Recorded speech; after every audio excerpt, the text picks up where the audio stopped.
3월 학력평가 분석 및 그리고 2026학년도 그 대입 전략에 대해서 말씀드리도록 하겠습니다. 저는 한결국어학원 그 입시전략연구소장 김정현입니다.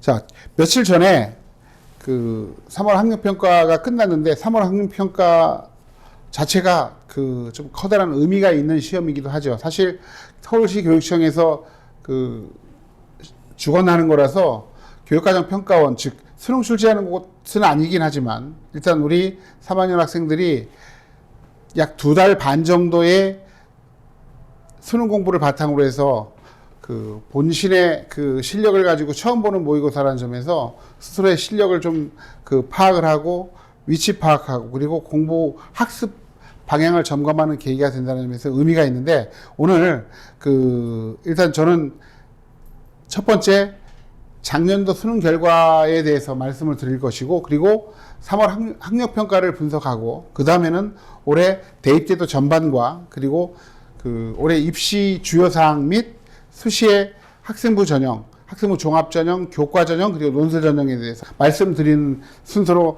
진행하도록 하겠습니다. 저는 약 20년간 수시 컨설팅을 진행해 왔고, 그리고 15년간 정시 컨설팅을 쭉 진행하고 있으며, 종락원에서 스카이반이라고 해서 약 60명의 학생 중에서 40명이 서연고 가는 반 담임을 쭉 맡아왔었습니다. 자, 그럼 오늘 첫 번째로 말씀드릴 것은 현 대학 입시 모집 전형 구조인데, 다 아시는 것처럼 정시, 수능 전형, 수능이 거의 절대적인 평가 요소가 되는 전형이죠. 그리고 수시로는 3가지가 있는데, 학생부 교과 전형, 학생부 종합 전형, 학생부 전형에서 교과 전형은 교과 성적 중심으로 평가를 한다고 한다면, 종합 전형은 교과 성적 플러스 비교과 활동, 그리고 거기에 면접까지 해서 종합적으로 학생들의 잠재력, 실력들을 평가해서 선발하는 전형이라고 볼 수 있겠고, 논술 전형은 사실 이 학생부 전형에 지원할 수 없는 내신 성적이 좀 부족한 친구들을 대상으로 하는 전형이라고 볼 수 있습니다. 작년도 수능 결과를 본다면, 일단 작년도 볼 때 N수생이 많이 증가했죠. 사상 최대, 2000년대 들어와서 가장 최대로 N수생들이 증가했는데, 그것은 의대 정원이 작년에 1500명 늘었기 때문에 나타난 결과입니다. 그런데 올해는 의대 정원이 지금 현재 상황으로 볼 때는 늘어날 것 같지 않고, 작년 증가한 1500명이 다시 백하게 되는, 즉 회귀하게 되는, 그래서 약 3000명 남짓을 선발하게 되는 구조가 된다면, N수생은 그렇게 작년처럼 많이 늘어나지는 않을 것으로 예상이 됩니다. 다만 올해 2007년생들의 자연 증가분이 워낙 커서 그게 오히려 이제 변수가 될 수 있겠죠. 그래서 또한 인문계열은 N수생들 수준이 자연계에 비해서 그렇게 높지는 않습니다. 자, 수능 난이도를 보면은 2023학년도부터 볼 때 등급 컷으로 본다면 등급 컷이 높죠. 낮고 그리고 높고. 그러니까 등급 컷이 높다는 것은 수능이 매우 쉬웠다는 것을 의미하는 건데, 쉬운 수능, 어려운 수능, 쉬운 수능 반복되고 있어요. 그 패턴으로 볼 때 올해 조금 어려운 수능이 될 가능성이 있습니다. 그리고 이제 영어를 본다면, 영어는 뭐 절대평가이기 때문에 90, 80, 70 등급컷이 1, 2, 3등급의 등급컷이 그렇게 결정이 되죠. 근데 제가 이 영어 절대평가 이루어진 이후에 쭉 보면은 약 7년, 8년 정도가 계속 어렵고 쉽고를 계속 한 해씩 등락을 반복하고 있어요. 지금 본다면 1등급 비중으로만 본다면 7.83에서 4.71, 6%, 즉 쉬웠다, 어려웠다, 쉬웠다. 그러면 올해는 좀 어려울 수능이라고 볼 수 있습니다. 국어도 그렇고 전반적으로 어려운 수능으로 진행될 거라고 예측할 수 있는데, 다만 2등급은 그렇게 크게 변화가 없다고 볼 수 있겠습니다. 자, 선택 과목별 응시자를 비교하면 일단 국어의 화작과 언매는 약 6대4 정도의 비중으로 화작이 더 많죠. 화작이 좀 더 쉽습니다. 화작은 따로 공부하지 않아도 되는데, 언매는 따로 공부를 해야 되겠죠. 즉 문법을 공부해야지만 되기 때문에 조금 어렵고, 따라서 어렵기 때문에 표준 점수가 낮아서, 평균 점수가 낮아서 표준 점수는 좀 높게 나오는 측면이 있습니다. 그리고 수학은 확통, 우리 문과 학생들의 약 95%가 보는 확통, 그리고 이과 학생들은 대부분 미적분 기하를 보는데, 자, 이것만 보더라도 이제 전체 수험생 중에서 이과가 문과를 추월했다는 것을 보여주는 지표고요. 사실 그 확통이 미적 기하보다는 표준 점수가 낮지만, 그럼에도 불구하고 우리 문과 학생들이 확통을 선택할 필요는 없다고 생각합니다. 여기서 이제 응시자별 영역별 조합에서는 가장 중요한 게 작년에 그 일어난 사탐론 증가를 볼 수 있겠어요. 사탐론이란 뭐냐? 미적분을 기하를 보는 이과 친구들이 과학을 보지 않고 사회탐구를 선택해서 응시하는 사회탐구로 도망간다고 해서 이제 사탐론이라고 하는데, 재작년 24학년도에 볼 때 미적분 기하를 보고 사회탐구를 본 친구들이 약 2만 명인데 작년에는 4만 명으로 늘었습니다. 즉 사탐론이 증가했다는 거죠. 올해는 더 증가할 것으로 보여지는데, 자, 아까 말씀드린 선택 과목별 등급 컷 원점수, 화법과 작문과 언어 매체, 화작과 언매를 보면은 항상 언매가 등급 컷이 약 3점에서 4점 정도 남습니다. 그것은 언매가 더 어렵다는 것을 의미하는 거죠. 어렵다는 것이고, 수학은 확통, 미적, 기하, 미적이 가장 어려워서 미적분의 등급컷이 항상 낮습니다. 그래서 가장 낮고요. 그 다음에 기하고, 그리고 확률과 통계는 상대적으로 좀 쉬워서 그 평균 점수는 높은데 표준 점수는 낮게 나타나는 결과 바로 다음번에 나타나죠. 100점을 받았을 때 표준 점수, 100점을 받았을 때 화법과 작문, 언어 매체는 대략 3점에서 4점 정도 차이가 납니다. 이 얘기는 언매가 어렵다는 것이고요. 똑같이 수학 100점을 받았다. 확통과 미적분의 차이는 작년은 무려 11점 차이가 났다는, 재작년은 11점 차이가 났고요. 작년에 좀 쉬웠을 때는 5점 차이가 났어요. 일단 미적분이 더 그 어렵고 유리합니다. 그렇지만 다시 한번 말씀드리지만 우리 문과 학생들이 미적분을 볼 필요는 사실 없어요. 자, 수능 사탐을 보면은 아까 말씀드렸죠. 사탐론이 증가함에 따라서 사회탐구의 모든 과목의 응시자가 전부 증가했습니다. 그리고 특이한 것은 25학년도 작년에 보면은 표준 점수도 높게 나타났다는 것인데, 표준 점수가 높다는 것은 사탐이 좀 난이도 있게 출제됐다는 것을 의미합니다. 어렵게 출제돼서 50점 만점을 받았을 때 평균 점수가 낮기 때문에 표준 점수가 높게 나타난 건데, 이러한 추세는 올해도 반복이 될 거라고 보여집니다. 왜냐하면 사탐을 좀 어렵게 출제하는 이유는 사탐을 쉽게 출제했을 때 표준 점수가 너무 낮아서 과탐을 응시한 학생들과 비교했을 때 표준 점수가 낮기 때문에 이과 학생들의 문과 지원, 즉 교차 지원, 이과 침공이 계속 늘어나고 있어서 그것을 방지하기 위한 나름대로의 어떤 교육과정 평가원의 그 대안이라고 볼 수 있겠습니다. 올해도 사탐은 조금 어렵게 출제될 가능성이 있다고 보여집니다. 자, 그 다음에 과탐을 보시면은, 과탐은 물화, 생지, 원 과목은 전부 다 줄었습니다. 그리고 물투, 화투, 생투, 지투는 늘어났어요.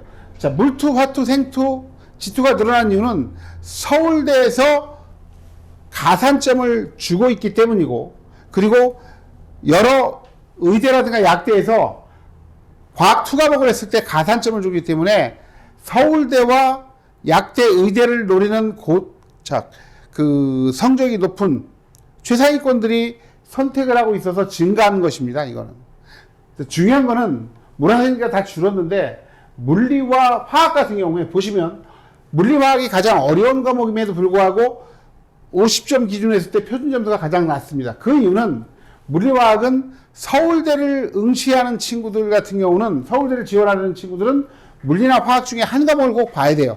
즉 물리화학을 하는 친구들의 상당수가 서울대를 목표로 하는 친구들이 많기 때문에, 즉 최상위권이 많아서 문제가 어렵지만 상대적으로 실력이 좋은 친구들이 많기 때문에 평균 점수가 높아서 표준 점수는 낮게 나타나는 것을 볼 수 있겠고요. 상대적으로 제일 많이 응시했던 지구과학은 14만 명입니다. 많은 이과 학생들이 응시했죠. 많은 이과 학생들 중에서 하위권 학생들도 응시를 했기 때문에 문제가 물리화학에 비해서 상대적으로 쉽지만 평균 점수는 낮게 나타나서 표준 점수는 높게 형성되는 특성을 보이고 있습니다. 이것이 이제 이 표준 점수를 통해서 그 바라보는 탐구의 방정식이라고 볼 수 있겠어요. 자, 제가 작년에 정시 컨설팅을 해서 합격시킨 사례들입니다. 지금 안구 정화가 되실 텐데 전 과목 1등급에 생명 원만 2등급 했던 친구는 여기 전부 다 붙었습니다. 다만 이제 서울대 전기정보는 그 추가 합격으로 붙었고요. 인하대에는 최초합, 순천향대에는 추가합이었습니다. 그리고 이 아래 친구는 재생인데 그 국어를 좀 못 봤죠. 국어를 못 봤는데 이 친구는 약대 2군데 그리고 연대 기계공학과를 합격해서 단국대 천안 약학과를 갔고요. 이 친구는 어디 갔을까요? 이 친구는 소신대로 서울대 전기정보를 선택해서 갔습니다. 이런 친구가 있어야지 대한민국 그 산업의 경쟁력에 있어서 좀 파란불이 켜지지 않을까 싶은데. 자, 그리고 이 친구는요, 재생인데 이과 학생이 문과로 전과해서 재수한 친구예요. 그래서 수학은 미적분하면서 국어는 그 탐구는 사탐을 했습니다. 그런데 수학 3등급임에도 불구하고 그리고 백분위도 아주 높은 3등급이 아님에도 불구하고 연세대 사회복지를 최초합으로 붙었어요. 문과에서 수학 3등급은 의미가 있는 등급입니다. 전체 수학 응시자의 1등급 숫자가 대략 18,000명인데 그 중에서 문과 학생들이 차지하는 인원수가 약 1000에서 1500명밖에 안 되는 상황이에요. 그러니까 이 3등급도 경쟁력을 갖고 있습니다. 그래서 그걸 우리 문과 학생들 3등급이면 매우 경쟁력을 갖고 있는 그 수학 성적이다라는 것을 꼭 염두에 두시길 바라겠고요. 그리고 상대적으로 이과도 정시 컷이 그렇게 높지 않다는 것을 그 보시면서 재학생들도 정시를 포기하고 수시로 올인하는 그러한 그 우를 범하지 않길 바랍니다. 특히나 우리 문과 친구들이 수학을 포기하면 안 되는 이유가 이 두 친구를 통해서 알 수 있는데요. 수학이 5등급이에요. 5등급인데 자, 국어가 이 친구는 2등급이고 탐구가 4입니다. 이 친구는 국어는 4인데 탐구 하나가 1이죠.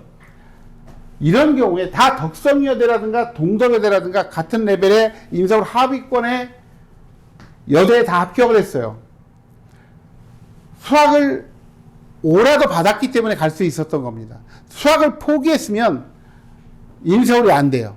자, 문과 학생들은 인서울 하려면은 절대로 수학을 포기하지 말고 5등급만 받고 국어, 영어, 탐구에서 약 평균 한 2.5등급 정도 받으면은 인서울 할 수 있다는 것을 제가 이제 장담합니다. 그러니까 끝까지 수학 공부를 그 손에서 놓지 않기를 바라겠습니다.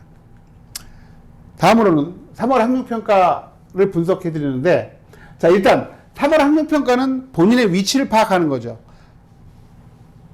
2학년 9월달, 11월달 모의고사도 있지만 그때는 사실 공부를 하고 보는 것도 아니고, 그리고 많은 친구들이 찍어버리고 하는 친구들도 많아서 제대로 된 위치를 파악하기에는 좀 그 문제가 있는 시험인데, 이 3월 학력평가는 일단 12월 중순부터 우리 3학년 학생들이 약 석 달간의 그 본격적인 수능 준비 후에 보는 진검승부 첫 번째 대결입니다.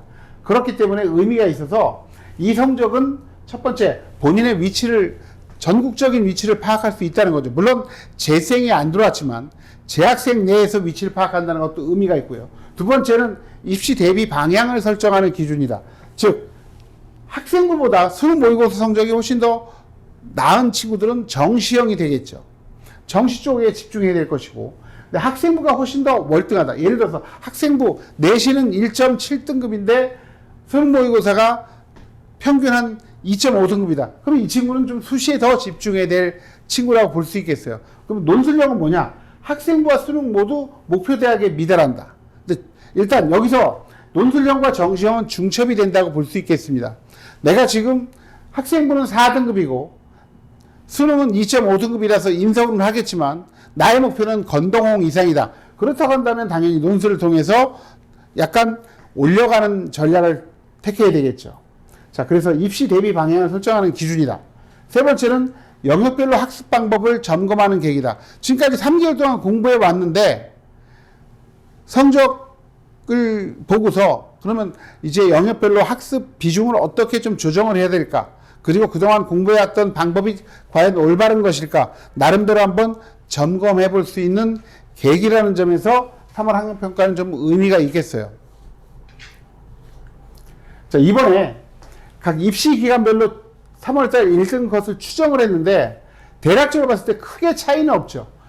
입시 기간별로. 그래서 합법과 학문은 80점 내외, 언어매치는 약 78점 내외, 그리고 확통은 84점 정도, 그리고 미적분은 80점 내외, 기하는 조금 더 높게 나타나는 경향을 보이고 있습니다. 이건 참고사항이니까 그 본인의 등급컷 그 1등급, 2등급, 3등급 한번 확인해 보시면서 대략 어느 정도까지 갈 수 있는가 나름대로 추정을 한번 해보시기 바랍니다. 그렇지만 3월 모의고사와 11월 수능과의 상관관계를 본다면 저는 한 50%도 안 된다라고 보여집니다. 그동안에 제가 경험을 봤을 때.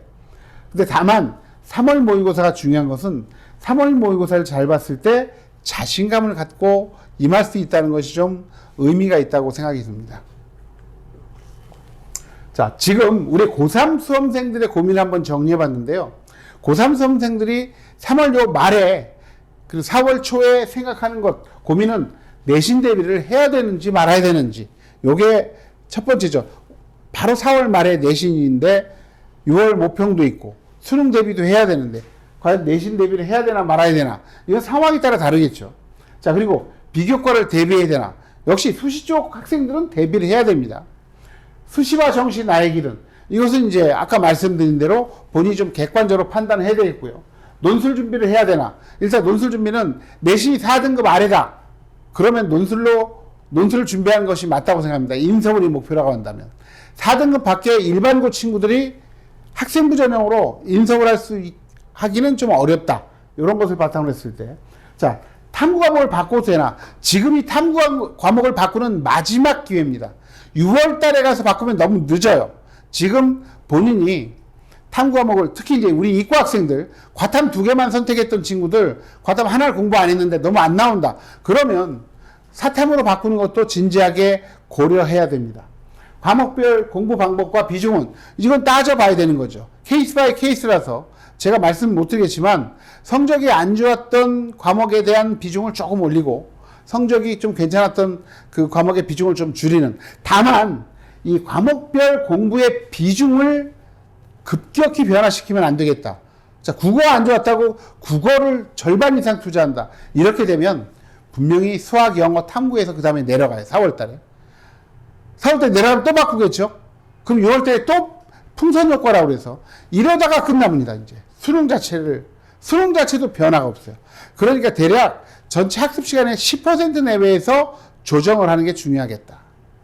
그리고 학종 면접 대비는요, 가급적 학종 면접은 수능 끝나고 면접을 보는 학종을 지원하는 게 좋겠고, 수능 끝나고 대비하는 것을 저는 추천드립니다. 참고로 저는 2003년부터 서울대 연대고대 심층 면접 대비를 문과 쪽 해봤고요, 지금까지. 그리고 학생부 종합전형이 입학사정관 전형으로 처음 시작할 때부터 학생부 종합전형 면접을 해왔어요. 약 15년간. 대한민국에서 그 누구보다도 면접 수업을 많이 한 사람이라고 자부하는데, 서울대 연대고대 재시문 면접이 아니라고 한다면 일반 학생부 점검 면접은 수능 끝나고 해도 크게 문제가 없다고 볼 수 있겠습니다. 자, 26학년도 대학 입시 변화사항 체크해 볼까요? 일단 대입 일정을 봤을 때 여기서 특이한 게 하나가 있습니다. 뭐냐면은 정시 원서 접수예요. 정시 원서 접수가 12월 29일에서 12월 31일 딱 3일만 주고, 모든 대학이 똑같이 원서 접수를 할 거라고 보여지거든요.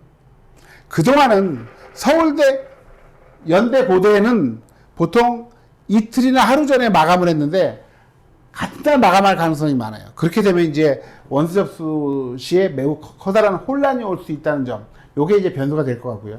모의평가 일정인데 여기서 중요한 것은 6월 3일에 평가원, 그리고 9월 3일에 평가원. 이 평가원 두 시험이 의미가 있습니다. 3월, 6월, 9월, 11월 이렇게 해서 4분기로 나눠가지고 대비하는 것이 바람직하겠고요. 자, 올해 대입 주요 변화사항은 서울의 대부분의 학교가 이과에서 미적분 기하 지정을 거의 해제했고요. 취소했고, 그리고 과탐 지정도 취소했습니다. 이따가 다시 한번 말씀드릴 거고요. 연세대 정시전형에서 학생부를 반영합니다, 올해는. 그래서 서울대, 연대고대가 정시에서 학생부를 모두 반영합니다. 그리고 고려대라든가 여러 대학들이 수시 최저 기준을 조금 하향 적용했습니다. 자, 하향 수시 최저 기준이 떨어지면은 충족할 가능성이 높아지니까 커트라인은 역으로 좀 올라갈 수 있다. 이걸 꼭 염두에 두셔야 되겠고요. 그리고 이른바 무전공 선발, 즉 자유전공 전형이 좀 늘어났어요. 그리고 의대 정원이 아직까지도 확정이 안 됐죠. 전형의 변동 가능성이 있다. 그리고 아까 말씀드린 07년생들 인원, 돼지띠, 황금 돼지띠 해에 약 4만 명의 그 출생자가 더 많아서 자연 증가분이 4만 명이 된다는 게 올해 전체 인원이 대학 모집 인원이 늘어나지 않은 상황에서 경쟁률을 좀 끌어올릴 거라고 보여집니다. 보시면 25학년도 대비 26학년도가 약 5천 명 늘어났는데 학생은 4만 명 늘어났기 때문에 아무래도 경쟁률은 더 올라갈 가능성이 있겠죠. 자, 전체적으로 모집 인원 비를 보면 비수도권은 학생부 교과 전형이 압도적으로 높은데 수도권 같은 경우는 정시 비중이 가장 높고 그 다음에 학생부 종합 전형의 비중이 높습니다. 그런데 이게 또 서울로 오면 달라집니다. 서울 15개 대학 상위권 대학입니다. 서연고, 서성한, 중경외시, 이화여대, 그리고 건동, 홍숙.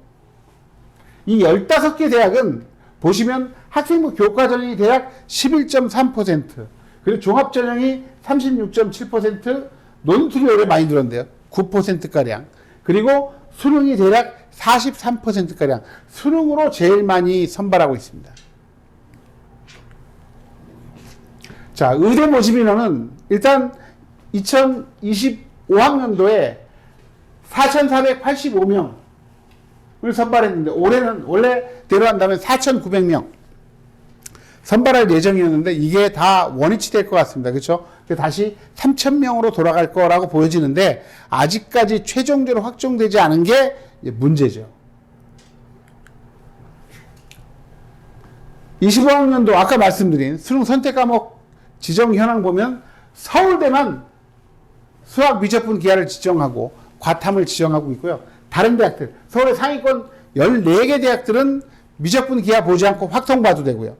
사탐을 봐도 됩니다. 다만 이 옆에 보시면 알다시피 그 사탐이나 과탐에 가산점을 부여하고 있다는 것. 문과는 사탐, 이과는 과탐에 가산점을 부여한다는 게 있는데 유불리는 좀 따져봐야 될 거예요. 그런데 과탐 4등급 받는 친구들은 사탐으로 돌아가는 게 낫습니다. 왜냐하면 가산점을 생각해도 사탐 2등급을 받을 수 있다면 그것이 훨씬 유리하기 때문이죠.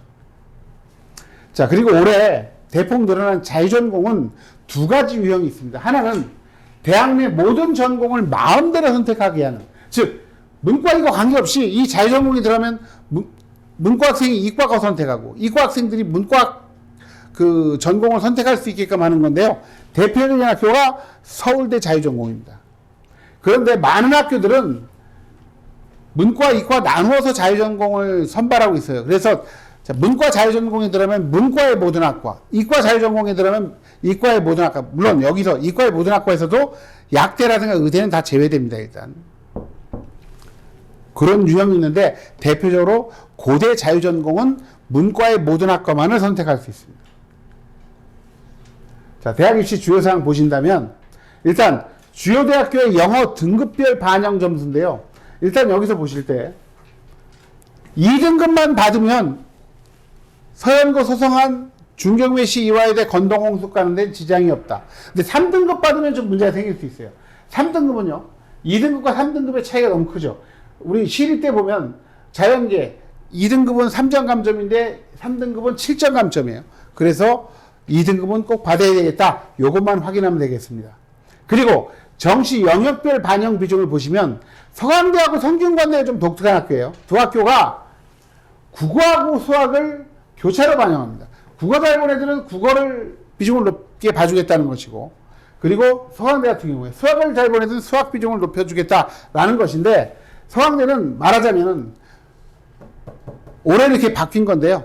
문과 학생들을 좀 도움을 주겠다는 거죠. 아무래도 작년까지는 무조건 수학이 43.3%였는데 올해는 국어를 43.3%를 반영하는 경우도 있기 때문에 문과 학생들 좀 보호하는 조치라고 볼 수 있겠고요. 성균관대도 마찬가지입니다. 여기 보시면 국어 40, 수학 30, 사탐 비중을 30 준 것 자체가 우리 문과 학생을 좀 보호하기 위한 것이다. 그리고 이제 중요한 게 성균관대는 영어를 10% 반영하는데 2등급 받으면 감점이 없었습니다. 작년 같은 경우에. 그래서 2등급만 받으면 크게 문제가 없겠다. 보시면 아시겠지만 문과는 국어 수학의 비중이 가장 높다.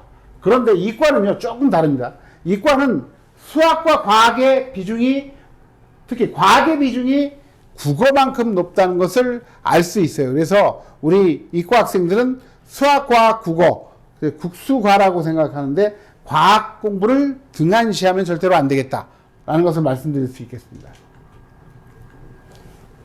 자, 수시 주요 사항을 말씀드린다면요. 일단 수시 학생부 전형의 지원 가이드라인, 제가 아까 말씀드린 대로 20년간 수시 컨설팅을 해왔는데 제가 나름대로 뽑은 가이드라인입니다. 이거 자체가 그대로 만든 건 아니겠죠. 일반고 기준이고요. 수능 최저 기준 충족률과 비교과에 따라서 합격선의 변동이 있을 수 있고요. 그리고 고교 수준에 따라서 같은 일반고라고 하더라도 좀 괜찮은 학교들은 조금 이 내신이 낮아도 되고, 예를 들자면은 강동 지역의 한영고, 저기 노원구의 대진고, 그리고 강남구의 뭐 진선여고, 숙명여고, 단대부고 이런 학교들, 그리고 저기 목동 양천구의 강서고, 그리고 강서구의 명덕고, 이런 학교들은 상대적으로 이제 등급이 좀 높게 평가되는 학교들인데 그런 학교들은 다를 수 있습니다. 대략적으로 요 라인에서 움직인다. 요 서덕동은 서울여대, 덕성여대, 종덕여대입니다. 자, 먼저 수시에서 학생부 교과 전형 말씀드리겠습니다. 학생부 교과 전형은 일단 학생부 교과가 50% 이상 반영되는 대학이고요. 그리고 면접을 실시하는 대학도 있습니다. 대표적으로 사실 서울대 지역균형은 일반적으로 종합이라고 얘기하지만 종합적인 측면도 있지만 교과의 비중이 사실 너무 크기 때문에 교과 중심 전형이라고 볼 수 있겠어요. 그리고 수도권 대학에서는 대부분 지역균형이란 이름으로 선발하고요. 추천입니다. 학교장 추천. 수능 최저학력 기준이 거의 대부분 다 있습니다. 그리고 대학별로 교과 반영 방법이 다르다. 조금 이따 다시 설명해 드릴 텐데요. 그리고 정량평가, 교과 정량평가에 서류 정성평가를 반영하는 대학이 있다. 어디냐? 바로 서울대 지역균형은 학종이라서 그렇다고 하지만 고려대 학교장 추천, 그리고 경희대 지역균형, 동국대 학교장 추천, 건국대 지역균형, 이런 데서는 약 30%가량을 정성평가, 세특을 반영하는 경우가 있습니다. 자, 이 교과 전형은 수시 전형에서 가장 경쟁률이 낮고, 그리고 추가 합격이 많은 전형이다. 좀 공격적으로, 내신이 괜찮으면 공격적으로 도전해 볼 필요가 있겠어요. 일단 각 대학별로 수시 고교 추천 전형 선발 인원인데요. 선발 인원, 이거보다 더 중요한 게 고교별 추천 인원이겠죠. 그리고 자격 제한이 재학생만 되는 경우도 있고 재수생이 되는 경우도 있어요. 이런 것들도 잘 따져봐야 될 거예요. 즉 재수생이 들어오는 데보다 재학생만 가능한 곳이 아무래도 더 재학생들에겐 유리하다고 볼 수 있겠습니다. 자, 작년도 서울주요대 수시 전형별 경쟁률을 보면 지금 보시다시피 학생부 종합전형이 약 15대 15에서 20대 1 정도 된다고 보고, 논술은 거의 100대 1이 가깝죠. 실기 우세도 높은데, 여기는 이제 실기 쪽이니까 빼더라도. 학생부 교과 전형은 대략 10대 1 내외라고 볼 수 있어요. 그래서 경쟁률이 낮다. 그리고 그 다음에 교과 전형에서 교과 반영 방법, 전 교과를 반영하는 학교가 있습니다. 그리고 두 번째로는 국영수 사과를, 문희과 공통적으로 국영수 사과를 반영하는 학교가 있고요. 그리고 여기서 이제 중요한 게 국영수사, 국영수가 이건 뭐냐? 문과 같은 경우는 국어, 영어, 수학, 사회. 이과 같은 경우는 국어, 영어, 수학, 과학을 반영한다라는 것인데, 여기서 그리고 이제 특이한 학교가 상위 10과목만 반영한 학교가 있습니다. 동국대학교입니다.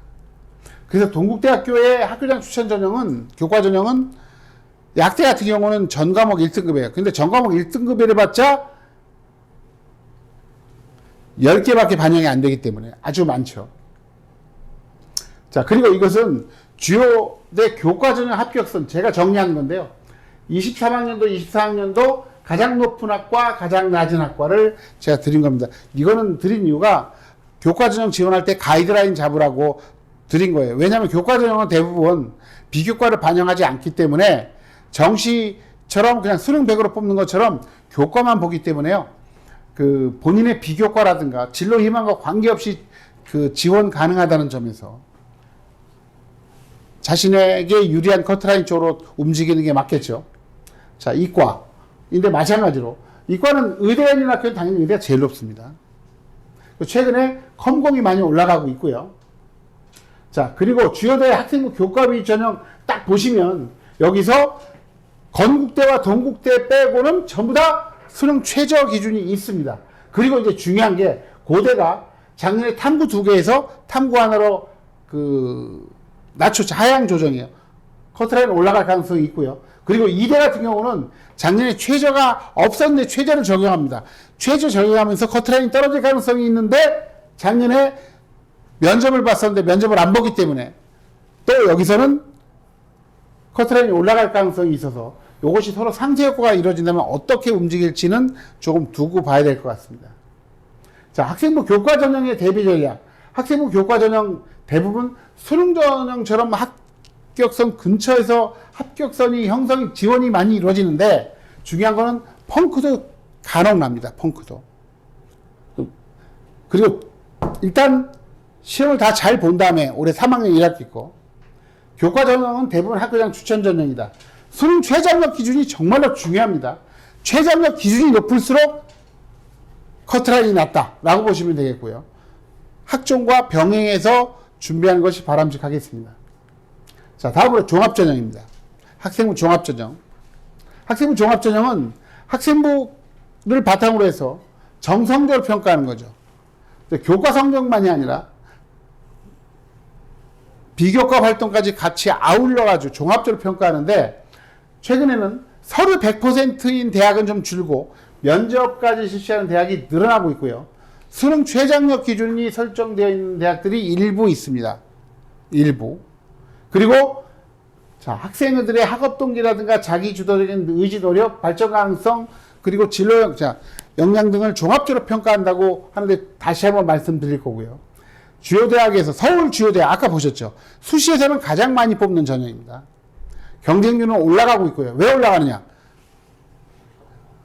자기소개서가 없어진 다음에 말하면 지원의 문턱 자체가 낮아졌거든요. 그리고 충원율은 교과 전형에 비해서 높지 않습니다. 그걸 꼭 염두에 두셔야 됩니다. 일단 학생부 종합전형이 이원화됐는데 이원화된 대학들 서류형과 면접형으로 구분해서 선발합니다. 서류형과 면접형으로 이원화해서 선발한다. 그런데 이런 학교들이 보면은 자, 먼저 이 종합전형 평가에서 말씀드릴게요. 종합전형 평가에서 보시면은 학업 역량, 진로 역량, 공동 지역량 이렇게 되어 있습니다. 학업 역량은 일반적으로 내신 성적이라고 보시면 되겠어요. 교과 성적이라고 보시면 되는데 탐구력이라는 게 좀 의미가 있죠. 탐구 활동이 탐구력으로 바뀌었는데 탐구를 얼마나 많이 했느냐 활동의 숫자보다는 활동량보다는 정말 지적 호기심을 바탕으로 해서 얼마나 수준 높은 탐구 활동을 자기 주도적으로 체계적으로 해왔느냐 이 질적으로 보겠다는 거죠. 자, 그리고 진로 역량은 전공 관련 교과를 얼마나 많이 이수하려고 노력했느냐. 자, 이과 학생인데 전자학과 하려고 하는데 물리 1, 물리 2를 안 했다. 왜 안 했느냐? 내신에서 불리할까봐. 그런 학생들이 이제 마이너스가 되는 거예요. 자, 경제 경영학과 하려고 하는데 경제를 안 했다. 왜 안 했느냐? 경제를 너무 적게 들으니까 내신 받기가 어려워서. 그럼 안 들으면 마이너스입니다. 그리고 전공 관련 교과 성취도. 뭐 듣는다고 다 좋은가? 그 과목을 듣고서 성적이 좋아야 되겠죠? 자, 그리고 진로 탐색 활동과 경험. 자기 진로 관련돼서 진로 관련 탐색과 경험이라는 것은 얼마나 많은 탐구 활동을 벌였느냐. 경영 경제 분야면은 상경계열이다. 그럼 관련 탐구를 얼마나 많이 했느냐. 뭐 비트코인이 예를 들어서 암호화폐의 어떤 그 알고리즘적인 탐구와 함께 암호화폐가 이후에 기축통화로 기능할 수 있을 것인가에 대해서 탐구한다거나 예를 들어서 그런 것들이겠죠. 그리고 의대학대 가는 친구들 자, 비타민과 같은 영양제가 과연 장내 미생물에게 어떤 영향을 미칠 것인가에 대한 실험을 해본다. 이런 것들이 이제 의미가 있어요. 자, 그리고 공동체 역량에서는 여기서 가장 중요한 게 이겁니다. 성실성과 규칙 준수. 뭐냐면 성실성과 규칙 준수는 특히 성실성인데요. 지각하는 친구들, 결석하는 친구, 무단지각, 미인정이라고 하죠. 미인정 지각, 미인정 결석한 친구들은 작년에 보면은 줄줄이 아웃입니다.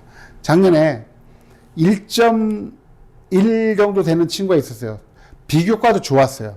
의대를 썼는데 다 떨어졌습니다. 왜냐? 걔가 미인정 지각이 너무 많았어. 그래서 출결 관리도 잘해야 된다. 자, 전형별 평가 요소를 보면요. 중앙대를 예를 들게요. 중앙대는 CA 융합형이 있고 탐구형이 있습니다. 융합형은 학업 역량 50, 진로 역량 30, 공동체 역량 20인데 탐구형은 학업 역량 좀 낮고요. 그리고 진로 역량이 높아요. 진로 관련 탐구를 얼마나 많이 해요. 그리고 공동체 역량이 낮죠. 이 탐구형은 말 그대로 어떤 거냐? 자사 특목고 학생들이 주로 지원하는 유형이고요. CA 융합형은 과거에 다빈치 전형이에요. 다빈치는 레오나르도 다빈치 다재다능한 사람이잖아요. 다방면의 융합적인 비교과 활동을 갖고 있는 친구들을 쓰는 것인데 좀 일반고 친구들이 들어간다. 자기에게 유리한 학생부를 잘 분석해서 유리한 전형으로 지원을 해야 된다고 볼 수 있겠습니다. 주요대학 학생부 종합전형.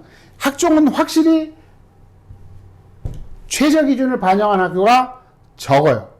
대부분 그 최저 기준이 없는데 중요한 거는 우리 6학종 쓰는 친구들이 나는 6학종 쓰니까 수능 공부 안 해도 돼 라고 하고서 수능 공부를 안 하는데 이 인생에 있어서 100%는 없어요. 인생 알 수 없습니다. 혹시나 6학점 100% 붙는다는 보장이 없기 때문에 떨어지게 된다면 재수할 때 제로 베이스에서 시작한다는 점 생각하면서 꼭 최저 기준을 있는 대학을 한두 개 쓰면서 수능 공부를 좀 국어, 수학 중에 하나는 좀 집중적으로 하는 것도 좋겠습니다. 학생이 공부 안 하면 뭐 하겠어요? 학생부 종합전형 대비전략 본다면 3학년 1학기에도 학교 활동은 꾸준히 이루어져야 돼요. 비교과 활동이 있어야 됩니다. 교과 내신 대비 당연히 철저히 해야 되겠죠. 진로 선택 과목이 더 중요할 수 있다. 이게 무슨 얘기냐? 이과 학생인데 물리2가 진로 선택 과목이에요. 그런데 전자공학과 간다. 그 물리2가 매우 중요하다는 거죠. 자, 그리고 수능 최저와 면접도 준비해야 되겠죠. 수능 최저가 있는 학과를 지원한다면. 그리고 지원하려는 전공에 대한 이해와 정보 탐색이 반드시 필요하다. 왜 그러냐면 면접 볼 때 아주 중요합니다. 면접 볼 때 그 전공이 무엇을 공부하고 어떤 분야로 나아가는지 그것을 확실하게 이해하고 있어야 된다는 거겠죠.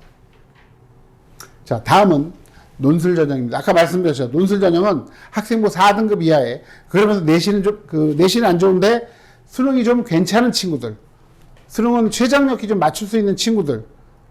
저는 이제 이 논술 전형을 집 나간 탕아들을 위한 개과천선 전형이라고 하는데 1학년 때 놀다가 정신 차려가지고 공부하는 친구들이 학생부 전형 전혀 넣을 수가 없는 상태에서 논술 전형을 주지 않는다면 이 친구들 숨 막혀서 질식해서 죽을지도 몰라요. 그러니까 말하자면 숨통을 틔워주는 전형인 거죠. 그래서 당연히 대상자들은 많잖아요. 많은데 뽑는 인원은 적으니까 경쟁률이 매우 높죠. 일단 수도권 대학 위주로 실시합니다. 지방대학은 경북대, 부산대밖에 없고요. 인문논술은 언어논술 위주고 자연논술은 수련논술 위주다. 수능 최장력 기준 설정 대학이 대부분이라고 보긴 좀 애매한 한 60%. 그리고 고교 교육과정 범위 내에서 출제하는데 수능도 고교 교육과정 범위 내에서 출제하지만 킬러 문항 같은 경우는 못 풀잖아요. 논술도 고교 교육과정 범위 내에서 출제하지만 어렵습니다. 자, 경쟁률이 높고 충원율은 매우 낮아요. 10명 뽑는데 충원 1명 정도 됩니다. 자, 수능 이후에 실시하는 대학이 대다수입니다. 일단 논술 전형 실시하는 대학이 이러한 대학들입니다. 보시면 아시겠지만, 자, 그리고 논술 전형 모집 인원 작년에 비해서 대략 1200명이 늘었다. 왜 늘었느냐? 국민대하고 강남대 때문에 많이 늘었어요. 수능 전형에서, 논술 전형에서 수능 최저 기준을 적용하는 대학, 적용하지 않는 대학, 거의 비슷하죠. 한 6대4 정도로 보여요. 그래서 적용하는 대학을 주로 쓰는 게 좋겠어요. 왜 그러냐면 미적용 대학은 너무 경쟁률이 높아요. 그리고 높을 뿐만 아니라 실질 경쟁률도 높습니다. 애들이 거의 다 보러 와요. 근데 최장력 기준이 있으면 최장력 못 맞춘 애들은 안 와요. 그래서 많이 떨어지게 되거든요. 보시면 논술 전형 평가 요소에서 이런 대학들이 늘어났습니다. 아예 내신을 안 보고 논술 100%로 뽑는 대학들. 요 대학입니다. 자, 내신 안 좋은 친구들 여기에 도전해 볼 만 하겠죠. 근데 10%가 있다고 하더라도 뭐 20%, 30% 마찬가지인데 5등급, 6등급도 충분히 논술 잘하면 붙을 수 있으니까 걱정하지 마십시오. 자, 그리고 논술 전형 경쟁률을 보시면 대부분 다 100대 1이 넘어요. 그렇죠? 100대 1 넘습니다. 경쟁률 아주 그래서 경쟁률이 높은데 로또 전형이라고 하죠. 근데 여기서 꼭 보셔야 될 게 이 점 여기가 정말 내가 수학을 좀 잘하는데 다른 과목은 못해. 나는 홍대만 가도 땡큐야. 그러면 홍대를 쓰세요. 홍대는 매우 낮죠. 15대 1밖에 안 돼요. 정말로 낮습니다. 왜 낮냐? 최저 기준이 3합 8인데 탐구 하나에 3합 8입니다. 그런데 수능 전에 봐요. 그러니까 경쟁률이 낮죠. 15대 1. 그런데 아무리 봐도 내가 수능으로 홍대 갈 가능성은 없다. 내가 수학을 좀 잘한다. 수리논술을 한번 홍대를 지원하는 것 괜찮습니다. 그리고 수시 논술 전형 여기서 보실 거는 언어논술 통계자료 분석이 비슷한 대학인데 수리논술 보는 대학이죠. 건대, 경희대, 숭실대, 중양대 그리고 숭실대, 중앙대, 한양대 여기서 상경 계열들은 수리논술을 본다는 거예요. 그래서 수학을 좀 잘하는 친구들은 이쪽을 지원하는 것도 괜찮고요. 제가 요즘에 든 생각이 뭐냐면 이과 학생들 중에서 수학 잘하는 친구들 같은 경우는 여기로 지원하는 것도 해볼만 하겠다라는 생각이 듭니다. 자, 그리고 이과는 수리논술 보는 대학이 압도적으로 많죠. 특히 연대가 작년까지는 과학논술을 봤는데 올해는 과학논술을 없애고 수리논술만 본다는 것이 특이사항이라고 볼 수 있겠습니다. 자, 그리고 이제 논술 전형은 제가 이제 논술을 오래 가르쳤는데 종라원에서 과거에 거의 논술 제가 일타라고도 볼 수 있을 정도로 많이 가르치고 그리고 합격생도 많았고 그리고 논술로 잘도 벌었습니다. 그리고 저도. 근데 이제 제가 논술을 하면서 보면은 남학생들이 논술에 취약한 점이 뭐냐? 글씨예요. 글씨. 제 친구들이 대학 교수들이 꽤 있는데 그 친구들 하는 얘기가 제가 논술 가르친다니까 글을 가르치기 전에 글씨를 가르치라고 할 정도로. 일단 꼭 아셔야 될 게 대학 교수들은 40대 중반 이후다. 채점을 하는데 다 노안이 왔다. 이걸 명심하시고서. 자, 이렇게 쓰면은 읽기가 괜찮겠죠. 괜찮습니다. 근데 이런 친구들이 있어요. 한 칸에다 막 우겨 나오니까 노안은 우리 대학 교수들이 채점자들이 읽기 너무 힘들어요. 안 읽을 가능성이 있습니다. 이렇게 쓰라는 거죠. 큼직큼직하게. 중요한 건 우리 남학생들은 약 80%가 악필인데 이렇게 씁니다. 고추장단도 없고. 자, 그런데 여학생들은 10%만이 악필인데 보시면 이 글씨도 잘 쓴 글씨는 아닌데 읽기가 좋잖아요. 왜 그러냐? 자음이 커요. 자음이 작아요. 자음이 커야지 또박또박해서 읽기가 좋다라는 것을 알 수 있습니다. 그래서 우리 논술 전형 준비하는 친구들 자음을 크게 쓰는 연습을 하도록 합시다. 자, 그러면 논술 전형, 논술 대비는 어떻게 할 것인가? 일단 좀 나름대로 버려지는 시간, 주말 오전 시간에 하자. 그리고 두 번째,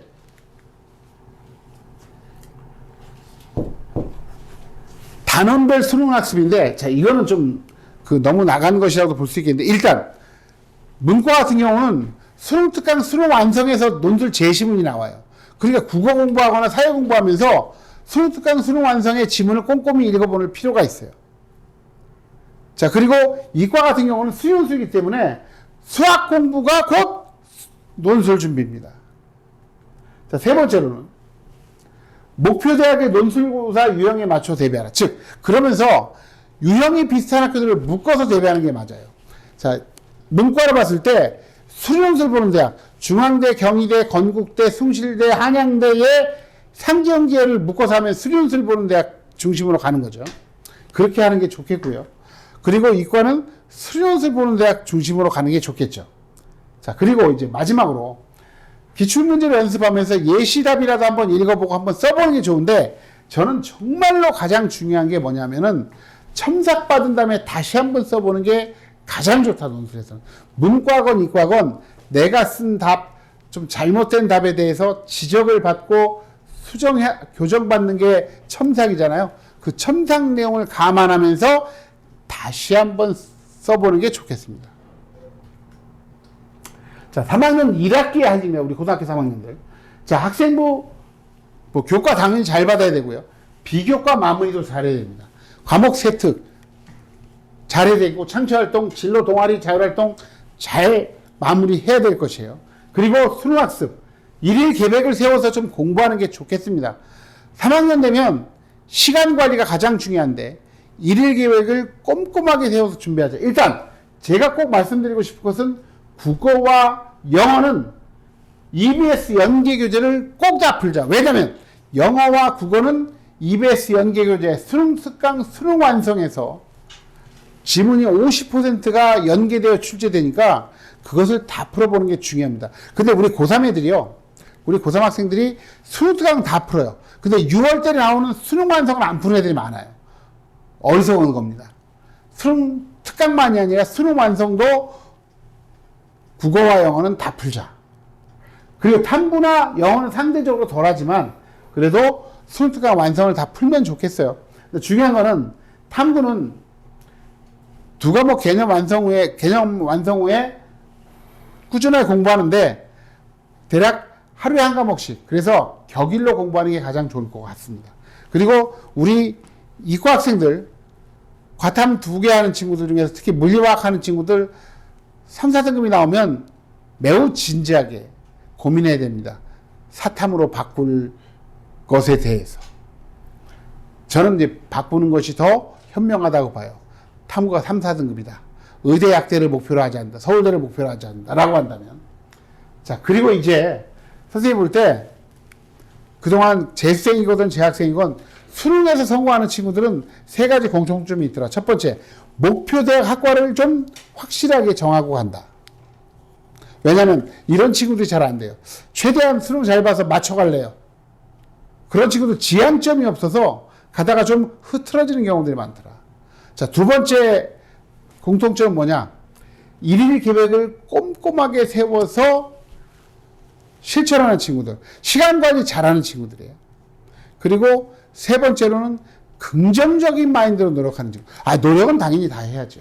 노력 안 하고 긍정적인, 낙천적인 태도만 가지면 폭망합니다. 그게 아니라, 제가 왜 이런 얘기를 하냐면은, 정말 열심히 하는데, 스스로 믿지 못하고, 그날 잘못 보면 어떡하지? 이런 친구들이 있어요. 그러면 수능날 꼭 잘못 봅니다. 뭐를? 국어를 잘못 봐요. 국어 잘못 보면 수학도 잘못 보죠. 그래서 수능을 망치게 되는데, 자신의 능력과 노력에 대한 믿음, 이것이 중요하다는 걸 말씀드리겠습니다. 자, 그리고 이제 구체적인 일계획의 사례인데요. 이 친구는 수능 4개 틀려서 가톨릭대 의대 간 친구인데 이 친구 잘 보세요. 6시 반에 일어납니다. 왜 6시 반이냐?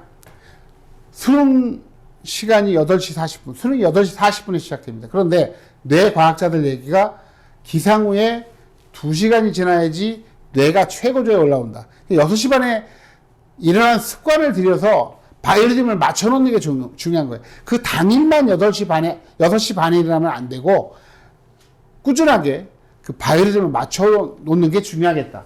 그리고 이 친구 보시면 아침에 국어 수학하고 밥 먹고 영어하고 그리고 화학하고 생명하고 그 다음에 다시 수학하고 국어 하는데 요거 딱 우리 학생들 다 알겠죠?